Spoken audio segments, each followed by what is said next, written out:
तो दोस्तों, एक रेलवे स्टेशन जहां दिन भर भीड़ भाड़ रहती है, वहीं रात के समय वीरान और खौफनाक लगने लगता है। अंधेरे में खाली प्लेटफॉर्म, धीमी रोशनी में चमकती पटरी और दूर से आती ट्रेन की आवाज एक अजीब सा माहौल बना देती है। ये कहानी बेगमपुर रेलवे स्टेशन की है। ये स्टेशन दिन में आम रेलवे स्टेशनों की तरह ही व्यस्त रहता है। हर घंटे ट्रेनें आती जाती रहती हैं, यात्री प्लेटफॉर्म पर दौड़ते रहते हैं और अनाउंसमेंट की आवाज़ चारों ओर गूंजती रहती है। लेकिन जैसे ही सूरज ढलता है और रात का अंधेरा घिरता है, ये स्टेशन किसी और ही दुनिया का हिस्सा लगने लगता है। रात में यहाँ कोई भी ट्रेन रुकती नहीं। सभी ट्रेनें तेजी से इस स्टेशन को पार कर जाती हैं, मानो कुछ ऐसा हो जिसे छूने से वे भी डरती हों। प्लेटफॉर्म नंबर 3 की ओर तो कोई देखता भी नहीं, क्योंकि यहाँ के लोग कहते हैं कि वहाँ कोई और भी मौजूद है, कोई ऐसा जो अब भी अपनी आखिरी ट्रेन पकड़ने की कोशिश कर रहा है।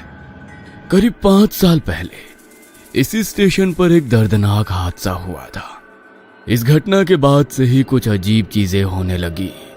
ये कहानी एक ऐसे रेलवे स्टेशन की है जहां देर रात रुकने की हिम्मत कोई नहीं करता।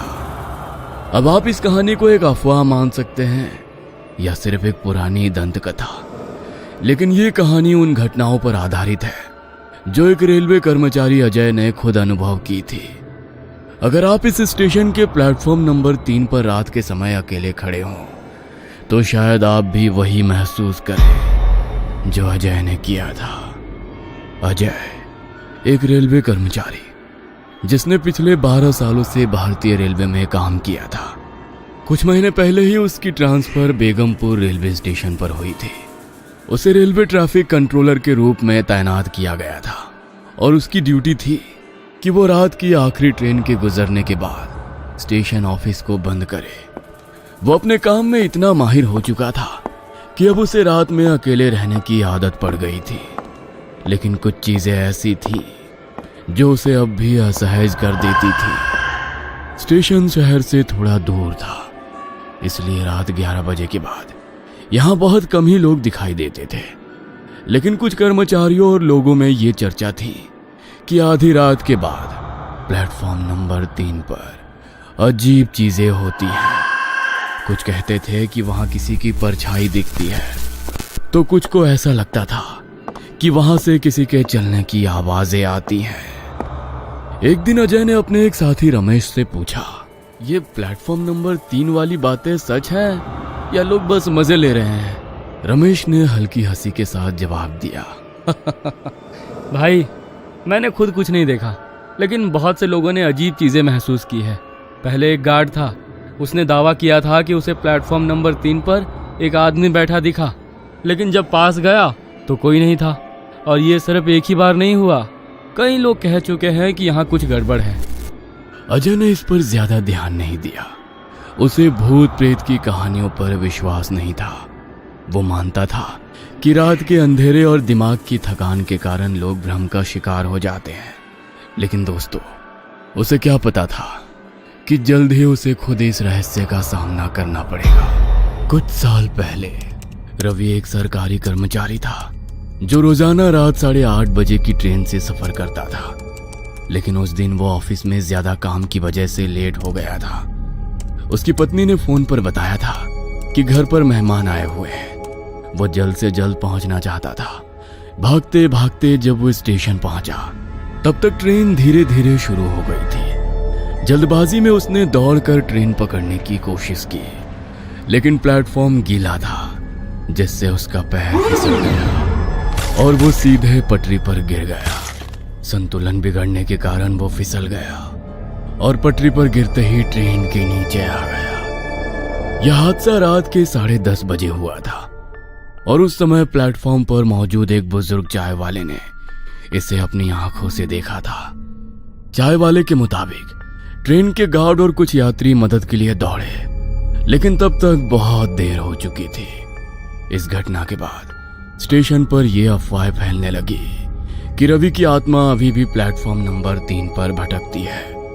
कई यात्रियों ने बताया कि उन्होंने देर रात यहां किसी आदमी को बैठे देखा, लेकिन जैसे ही पास गए वो गायब हो गया। कुछ ने यह भी कहा कि ट्रेन के गुजरने के बाद पटरी पर सफेद कपड़ों में एक परछाई खड़ी दिखाई देती थी। उसके बाद से हर रात प्लेटफॉर्म नंबर 3 पर कुछ अजीब घटनाएं होने लगी, लेकिन अजय इन बातों पर विश्वास नहीं करता था। उसके लिए ये सब बस अफवाहें थी। एक रात अजय की ड्यूटी अकेली थी। आमतौर पर स्टेशन पर 2 कर्मचारी मौजूद रहते थे, लेकिन उस दिन उसके साथी रमेश ने किसी फैमिली फंक्शन के लिए छुट्टी ली थी। इसलिए पूरी जिम्मेदारी अजय पर थी कि वो आखिरी ट्रेन गुजरने के बाद स्टेशन ऑफिस को ताला लगाए और सिग्नल कंट्रोल की रिपोर्ट अपडेट करे। रात के 1:45 हो चुके थे और आखिरी ट्रेन प्लेटफॉर्म नंबर 1 से गुजरने वाली थी। अजय ने अपनी घड़ी देखी और फिर सिग्नल पैनल की तरफ देखा। ट्रेन के गुजरने से पहले उसे ट्रैक क्लियर करना था। कुछ ही मिनटों बाद इंजन की रोशनी दूर से चमकने लगी और ट्रेन की सीटी की आवाज गूंज उठी। जैसे ही ट्रेन स्टेशन पार कर गई, अजय ने राहत की सांस ली। अब बस कुछ कागजी काम निपटाने थे और फिर वो स्टेशन की लाइटें बंद करके घर जा सकता था। उसने अपनी सीट पर बैठकर रजिस्टर खोला और ट्रेन की रिपोर्ट भरने लगा, लेकिन तभी उसे प्लेटफॉर्म नंबर 3 से किसी के बोलने की आवाज सुनाई देने लगी। पहले तो उसे लगा कि शायद ये हवा का असर है, लेकिन कुछ ही सेकंड में आवाज और स्पष्ट हो गई, जैसे कोई किसी से बातें कर रहा हो। उसने सीसीटीवी स्क्रीन पर नजर डाली, लेकिन वहां कुछ नहीं था। स्टेशन पूरी तरह सुनसान थी। फिर भी उसे ऐसा महसूस हुआ जैसे कोई उसे देख रहा हो। शायद मेरा दिमाग खेल रहा है, उसने खुद से कहा और अपने रिपोर्ट में ध्यान देने लगा। लेकिन जैसे ही उसने स्टेशन की लाइट्स बंद करनी शुरू की, प्लेटफॉर्म नंबर 3 पर एक परछाई दिखी। वो एक आदमी की आकृति थी जो बिल्कुल स्थिर खड़ा था। अजय ने टॉर्च उठाई और बाहर जाने का फैसला किया, लेकिन जैसे ही उसने प्लेटफॉर्म की तरफ कदम बढ़ाया, हल्की ठंडी हवा उसके चेहरे से टकराई। इतनी ठंड कहां से आ गई? उसने सोचा। जैसे ही वो प्लेटफॉर्म पर पहुंचा, वहां कोई नहीं था, लेकिन उसे ऐसा लगा जैसे अभी अभी कोई वहां खड़ा था कि तभी अचानक उसे पीछे से किसी के चलने की आवाज आई। उसने तुरंत पलट कर देखा, लेकिन वहां कुछ भी नहीं था। अब उसका दिल जोर जोर से धड़कने लगा था। इस पल को उसने अपने चारों तरफ नजर दौड़ाई, लेकिन स्टेशन पूरी तरह खाली था। यह सब मेरे दिमाग का भ्रम है। हाँ, अजय ने खुद को समझाने की कोशिश की, लेकिन अंदर ही अंदर वो अब डर महसूस करने लगा था। वो तेजी से वापस स्टेशन मास्टर के केबिन की ओर भागा और दरवाजा बंद कर लिया। अंदर आते ही उसने घड़ी देखी। रात के ठीक 1 बज चुके थे। उसने कुछ देर तक गहरी सांस ली और अपने काम में वापस जुटने की कोशिश की, लेकिन उसे यह एहसास होने लगा था कि जो भी हो रहा था वो सिर्फ उसका भ्रम नहीं था। कुछ तो था जो स्टेशन पर मौजूद था। इस रात की घटना के बाद अजय काफी परेशान रहने लगा। उसे यकीन हो गया था कि जो कुछ भी उसने देखा और महसूस किया वो सिर्फ उसकी कल्पना नहीं थी। उस रात के बाद से वो ठीक से सो नहीं पाया। जब भी वो आंखें बंद करता, उसे प्लेटफॉर्म नंबर 3 पर खड़ा वो साया याद आता। अगली शाम ड्यूटी के दौरान अजय ने अपने साथी रमेश से इस घटना का जिक्र किया। रमेश, कल रात कुछ अजीब हुआ था। प्लेटफॉर्म नंबर 3 पर कोई खड़ा था, लेकिन जब मैं पास गया तो वो गायब हो गया। मैंने किसी की आवाज भी सुनी। रमेश ने हंसते हुए कहा। अजय, रात की शिफ्ट में अकेले होते होते तेरा दिमाग खराब हो गया है। नहीं यार, मैं मजाक नहीं कर रहा। कुछ तो है वहां। तू भी तो यहाँ काफी वक्त से काम कर रहा है ना? क्या तुझे कभी कुछ अजीब नहीं लगा? रमेश थोड़ी देर तक चुप रहा, फिर बोला। सच कहूं तो मैंने कभी खुद कुछ ऐसा महसूस नहीं किया, लेकिन कई लोगों से सुना है कि प्लेटफॉर्म नंबर 3 पर रात में मत जाना। मैंने इसे अफवाह समझकर कभी ध्यान नहीं दिया। रमेश की बातें सुनकर अजय संतुष्ट नहीं था। उसने स्टेशन के आसपास के कुछ पुराने दुकानदारों से भी बात की। स्टेशन के बाहर चाय की दुकान चलाने वाले बुजुर्ग रामलाल ने कहा, बेटा, मैंने खुद उस रात रवि को ट्रेन में चढ़ने की कोशिश करते हुए देखा था और फिर उसकी दर्दनाक मौत। उसके बाद से कई लोगों ने उसे रात के वक्त स्टेशन पर देखा है। कुछ कहते हैं कि वो अब भी आखिरी ट्रेन पकड़ने की कोशिश कर रहा है। अब अजय को पूरा यकीन हो गया कि ये कोई मनगढ़ंत कहानी नहीं थी। अजय डर से बीमार पड़ने लगा और एक दिन ड्यूटी पर नहीं आया। रमेश उस रात नाइट शिफ्ट में अकेला था। उस रात करीब 1 बजे रमेश ड्यूटी कर रहा था जब उसे प्लेटफॉर्म नंबर 3 से अजीब आवाजें सुनाई दी। पहले उसने इसे नजरअंदाज किया, लेकिन जब आवाजें तेज होने लगी तो उसने हिम्मत जुटाकर वहां जाकर देखने का फैसला किया। जैसे ही वो प्लेटफॉर्म पर पहुंचा, उसे ठंडी हवा का झोंका महसूस हुआ। फिर उसे दूर एक बेंच पर कोई बैठा दिखा। कौन है वहां? स्टेशन बंद हो चुका है, रमेश ने जोर से कहा, लेकिन वो व्यक्ति नहीं हिला। रमेश ने टॉर्च जलाकर उस पर रोशनी डाली और वो आकृति अचानक गायब हो गई। रमेश डर के मारे भागा और ऑफिस बंद करके घर चला गया। अगली सुबह वो अजय के घर गया।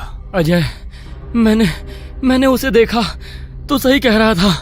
अब दोनों को एहसास हुआ कि जो कुछ हो रहा था वो सच था, लेकिन स्टेशन मास्टर और अन्य अधिकारी उनकी बातों को मजाक समझते थे। धीरे धीरे अजय और रमेश की हालत बिगड़ने लगी। हर रात ड्यूटी पर जाना मुश्किल हो रहा था। उन्हें लगातार ऐसा लगता था कि कोई उनकी हर हरकत देख रहा है। कभी कभी तो टेलीफोन अपने आप बज उठता, लेकिन जब वे रिसीवर उठाते तो दूसरी तरफ सिर्फ भारी सांसों की आवाज सुनाई देती। उनका मानसिक तनाव इतना बढ़ गया कि उन्होंने स्टेशन मास्टर से नाइट शिफ्ट बदलने की गुजारिश की, लेकिन किसी ने उनकी बात को गंभीरता से नहीं लिया। अजय अब पूरी तरह परेशान हो चुका था। उसे समझ नहीं आ रहा था कि आखिर ये आत्मा उसे और रमेश को ही क्यों परेशान कर रही थी। अब सवाल था कि अब इस डर को सहकर यहाँ काम करते रहेंगे या फिर किसी तरह इससे छुटकारा पा सके।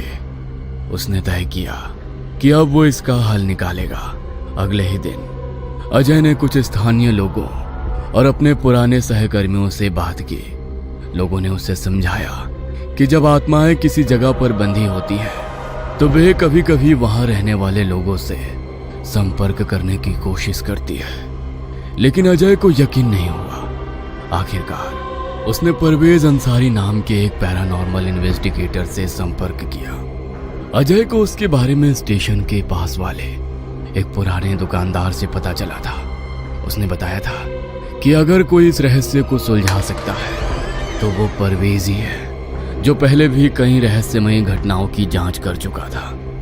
परवेज ने स्टेशन पर आकर कुछ जांच पड़ताल की और वहां कुछ अजीब चीजें महसूस की। यह आत्मा अशांत लग रही है। लगता है कि इसे इस दुनिया से जाने नहीं दिया गया, उसने कहा। अजय ने उसे रवि के बारे में बताया, कैसे वो आखिरी ट्रेन पकड़ने की कोशिश में मारा गया था।